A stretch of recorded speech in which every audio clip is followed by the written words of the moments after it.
प्यारा प्यार का मार्ग हमारा, ज्ञान हमारा लक्ष्य है। चलो एक साथ चलेंगे हम, वसुधैव कुटुम्बकम्। हे वसुधैव वसुधैव वसुधैव कुटुम्बकम्। एक ही ईश्वर एक ही ज्ञान, वसुधैव कुटुम्बकम्। इस पल में हमें जीना है, हंसना और मुस्कुराना है, सबको गले लगाना है, वसुधैव कुटुम्बकम्। पूज्य गुरुदेव, बुद्धिमानी और पागलपन में क्या फर्क है? हाँ, भक्ति में पागलपन जरूर होता है, इतना जानते।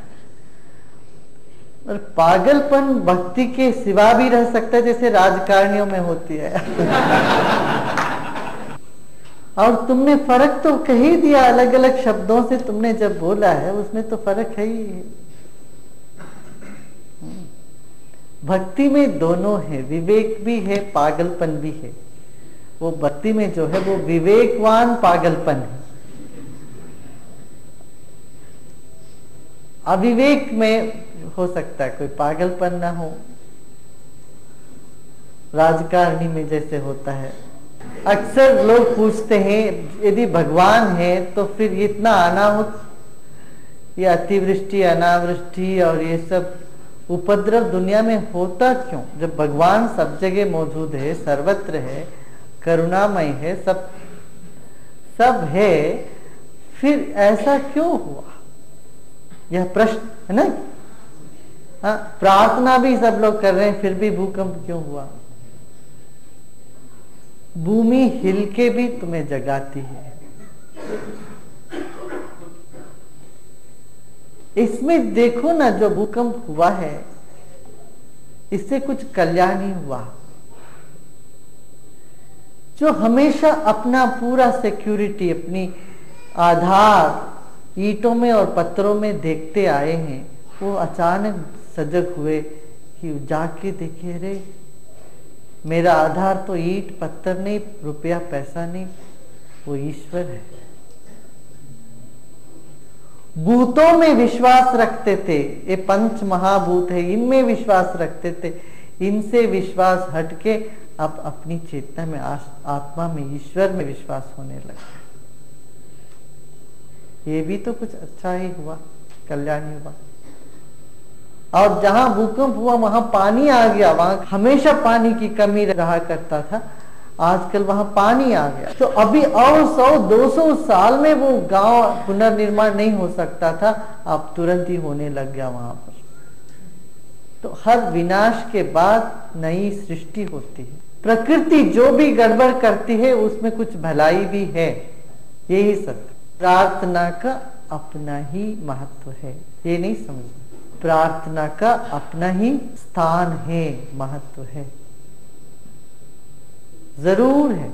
तुम अनुभव करके देखो, दूसरे के कहने से ये नहीं महसूस हो, तुम अपने आप उसको अनुभव करके देखो। अपने अनुभव में आया तभी मानना, तब तक नहीं मानना। ठीक है, समझ लो ऊपर ऊपर की कोई प्रार्थना कर ले, ऐसे ऐसे कर ले, मुझे ये दे दो भगवान, मुझे वो दे दो, मैं 10 रुपया दे दूंगा, नारियल फोड़ दूंगा, मंगलवार आ करके प्रसाद चढ़ा, लड्डू चढ़ा दूंगा, इस तरह की जो, इसको प्रार्थना नहीं कहते।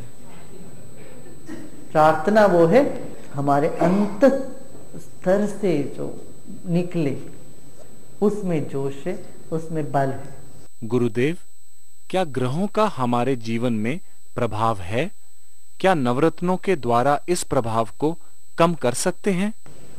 इस सृष्टि में हर एक वस्तु दूसरे वस्तु पर अपना प्रभाव जारी रखती है।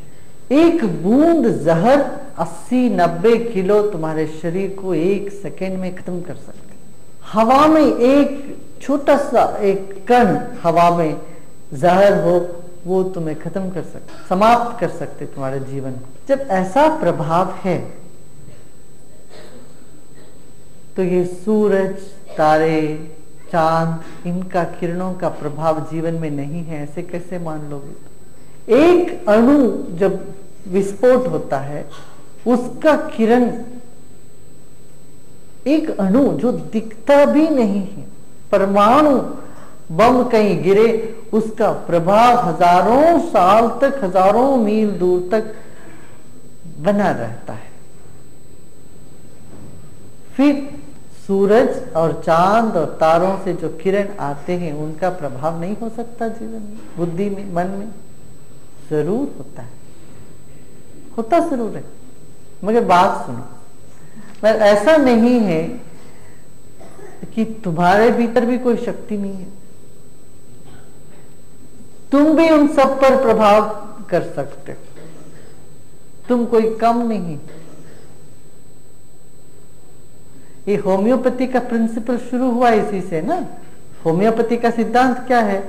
किसी एक चीज को लेके उसका 1000 गुना उसका जो पोटेंसी है, शक्ति है, उसको कम करके उसमें से एक बूंद निकाल के देते हैं, वो बीमारी ठीक हो जाती है, सब शरीर स्वस्थ होने लगता है।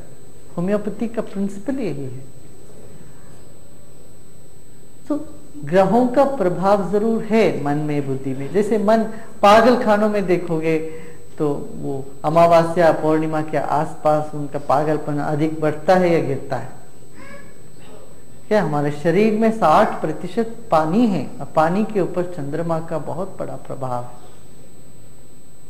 और मन और जल के साथ संबंध है, चंद्रमा के साथ संबंध है। तो प्रभाव जरूर है, मगर उस प्रभाव को कम करने के लिए भी उपाय है क्या? जैसे भक्ति, ध्यान, ज्ञान, इन सब में उसका प्रभाव कम हो जाता, समाप्ति हो जाता कई बार। इसलिए कहते हैं सारे ग्रहों के ऊपर शिवजी बैठे हैं। ओम नमः शिवाय कहोगे तो सारे ग्रहों का जो भी बुरा असर है वो सब वहीं का वहीं समाप्त है। पशु पक्षियों के जीवन में ये स्वातंत्र नहीं है, ये आजादी नहीं, वो ओम नमः शिवाय नहीं बोल सकते न वो ज्ञान में आ सकते हैं, उनका पूर्व निर्धारित है, मगर मनुष्य उपाय कर सकते हैं। इसलिए ज्योतिष शास्त्र का 3 अंग है। एक अंग है एस्ट्रोनॉमी, सिर्फ ज्योतिर्विज्ञान, कहाँ कहाँ कौन सी ग्रह कहाँ चल रही है, कितना दिन में समय, काल गणना इत्यादि। दूसरा है इसका असर फलित विज्ञान, ज्योतिष शास्त्र का दूसरा अंग है फलित ज्योतिष। एक गणित, दूसरा फलित, तीसरा है उपाय या परिहार कहते हैं। अच्छा, इसका असर ऐसा पड़ रहा है, उसके लिए तुम ऐसा उपाय करो, क्या करो? अच्छा, साधना करो, ध्यान करो, और लोगों को खुश करो। औरों को खुश करोगे तो उनकी जो अच्छी वाइब्रेशन है वो तुम्हारे पास आएगी, उससे भी तुम्हारा जो ग्रहों का जो बुरा इफेक्ट है, कर्म है, वो घटेगा। कहते बहुत भूखा कोई आदमी है, उसको कुछ खिलाओ, जब वो खाता है वो तृप्त होता है, वो उसकी जो तृप्ति की तरंग है वो तुम्हारे पास आके तुमको उससे कुछ फायदा होने लगेगा। जब तुम ध्यान वान नहीं कर सकते, फिर ध्यान से भी तुम पवित्र हो जाओगे। ये उपचार, गणित, फलित और परिहार जिसको कहते हैं, उसका भी अपना विज्ञान है। ज्योतिष शास्त्र अद्वैत का ज्ञान है, यहाँ सब समष्टि को जोड़ते हैं। तिल में जो वाइब्रेशन है वही वाइब्रेशन शनि ग्रह में है, चने में जो वाइब्रेशन है वही वाइब्रेशन मंगल ग्रह में है। मंगल की गर्मी, चने की गर्मी एक है। इस तरह से एक एक वस्तु के साथ एक रंग, एक धान्य, अनाज और कोई पक्षी या कोई प्राणी, इन सबको जोड़ दिया गया। एक ही वाइब्रेशन, एक ही तरंग है।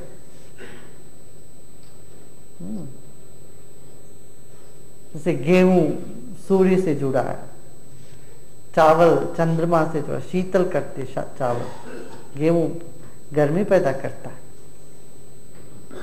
मूंग दाल, जैसे बुध के साथ मूंग दाल को जोड़ दिया, बुध का जो वाइब्रेशन है वो मूंग दाल में वही वाइब्रेशन है, तरंग है। तो मूंग दाल रखो तो वही वाइब्रेशन मिल जाएगा तुम्हारे पास। इसी तरह पत्थर को भी रख दिया, पीला पत्थर हो, और पन्ना है, हीरा है और ये वो, मगर इसको इतना ज्यादा महत्व मत दो। तुम्हारे भीतर इन पत्थरों से अधिक, कई गुना अधिक शक्ति पड़ी है। तो जो साधक नहीं है, साधना वगैरह नहीं जानते, ध्यान कभी करते नहीं है, कीर्तन में कभी शामिल नहीं होते, उनके लिए ये सब कुछ असर कर सकता है। तुम्हारे लिए किसी चीज की कोई आवश्यकता नहीं।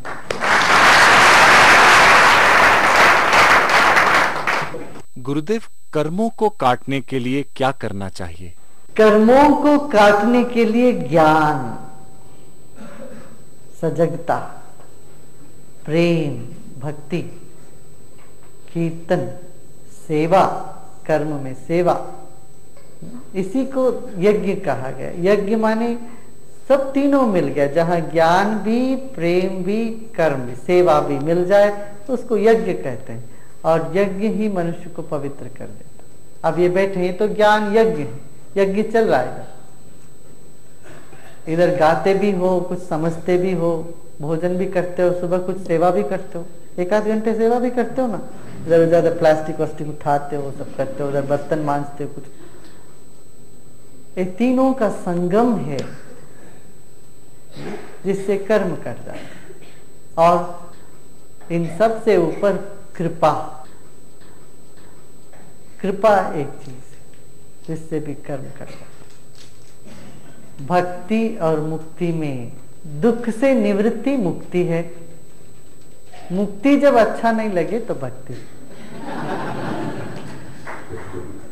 मुक्ति का भी जब राग नहीं है, उसमें कोई दिलचस्पी नहीं है, तो जो स्थिति है वो भक्ति। गुरुदेव, मैंने सुना है गुरु दीक्षा बहुत महत्वपूर्ण है। दीक्षा के बगैर गुरु शिष्य की जिम्मेदारी नहीं लेते, लेकिन आप तो दीक्षा देते ही नहीं। कृपया ये उलझन सुलझाएं। दीक्षा समझो, धी माने बुद्धि,क्षा माने क्षितिज। बुद्धि की पराकाष्ठा है, वही दीक्षा है। बुद्धि के पार जाने के लिए जो माध्यम बन जाए वो दीक्षा है। जो कुछ भी यहाँ करते हो इसी को दीक्षा समझो। जब आप क्रिया करते हो, क्या बुद्धि के पार जाने की ही एक प्रक्रिया है। ध्यान करते हो, कैसे होता ध्यान दीक्षा के बिना? बुद्धि के पार जाना है। एक शिक्षक शिक्षा देता है, गुरु हमेशा दीक्षा देते हैं, शिक्षा नहीं देते। दीक्षा में क्या, जो कुछ तुमने सीखा सब भूलो, ये दीक्षा है। सिखाने वाले अध्यापक होते हैं, शिक्षक होते हैं। गुरु क्या करते हैं, तुमसे सब भूलवाते हैं, भूलवा देते हैं सब। तुम भूल जाओगे, सब चीजें भूल जाओ, ये भी भूल जाओ, खाली हो जाओ। खाली हो जाना ही दीक्षा है। खाली हो गए कि नहीं? यही तो होते हो, सुबह बैठ के क्या हो जाता, कुछ और करते हो, खाली हो जाते हो, एकदम खाली हो गए। खाली हो गए तो दीक्षा मिल गई। शिक्षा और दीक्षा में यही फर्क। पहले शिक्षा प्राप्त करो, सीखो, फिर भूल जाओ। ये शिक्षक का काम ये होता है। वो तेलुगु में एक कहावत है, तुमको पाठ पढ़ाकर मैंने अपना इज्जत गवाया, तुमने सीखा नहीं, मैंने भूला नहीं। कोई पूछेंगे तुम्हारे गुरु कौन है, होगा पता नहीं, मेरे गुरु है। तो क्या यही पढ़ा है तेरे गुरु ने, क्या तुमने सीखा? कहेंगे कि नहीं कहेंगे? तो गुरु का काम यह है कि वो जो कुछ उन्होंने पढ़ा वो सिखा दे। जब सिखा देता है उसको भूलना जरूरी है। गुरु भूले बिना मुक्त नहीं हो सकता। शिक्षक, गुरु नहीं, शिक्षक भूले बिना मुक्त नहीं हो सकता है। और सिखा के मुक्त हो जाना उनका काम है, शिक्षक का। वो बोले तुमने सीखा नहीं, मैं भूला नहीं, दोनों के दोनों वहीं के वहीं रहे। मैं वो हालत तो यहाँ नहीं है ताकि मैं कुछ सीखा भी नहीं हो। शंकर को आना था, आदि शंकराचार्य को आना था, तो बुद्ध ने जितना काम करके इतना मैंने कर लिया। भाई बिल्डर बिल्डिंग बना के छोड़ता है, इंटीरियर डेकोरेटर आता, वो फिर वो बिजली वाला आके वो अपना काम कर जाता है, प्लम्बर आता है वो अपना पानी का काम करता है। तुम सभी काम एक एक के सिर पर क्यों लादते? बुद्ध ने जितना करना था उन दिनों में, जितना जरूरत था उतना ही किया। बुद्ध ने सच्चिदानंद की बात नहीं किया, इसका एक और कारण है, उस जमाने में लोग वेदांत सब अध्ययन करके बैठे हुए थे, सब समझते तेरे में तो सच्चिदानंद हो, मैं सच्चिदानंद, मुझे कुछ नहीं करना, दुख तो है जीवन में, मगर ऊपर ऊपर कहते थे मैं सच्चिदानंद हूं। तो इसलिए बुद्ध ने कहा नहीं नहीं, दुख है इसको मानो और इसका उपाय है उसको ढूंढो और इससे बाहर निकलो। इस तरह से उन्होंने वास्तविकता के ओर विद्वानों को लेके आए। बुद्ध के शिष्यों में सबके सब बड़े अच्छे पढ़े लिखे विद्वान थे, पंडित थे, सबके सब एक एक ऐसे ऐसे पंडित थे, वो पूरा का पूरा ज्ञान उनको कंठस्थ था, हृदयस्थ नहीं था, पढ़ चुके थे। इसलिए बुद्ध ने उस बारे में नहीं बोला। उन्होंने बोला हमारा जो संदेश है बहुत सरल है, सिंपल है, इतना ही, दुख है ना, महसूस करता हूँ, हाँ जी, तो ये निकल सकता है। अच्छा आप कहते हो तो फिर उसका उपाय भी है, तो बैठो इस तरह से करो तो दुख से दूर हो, अलग हो गए तुम, फिर अपना जो भी सिद्धांत है वो तुम अनुभव करो।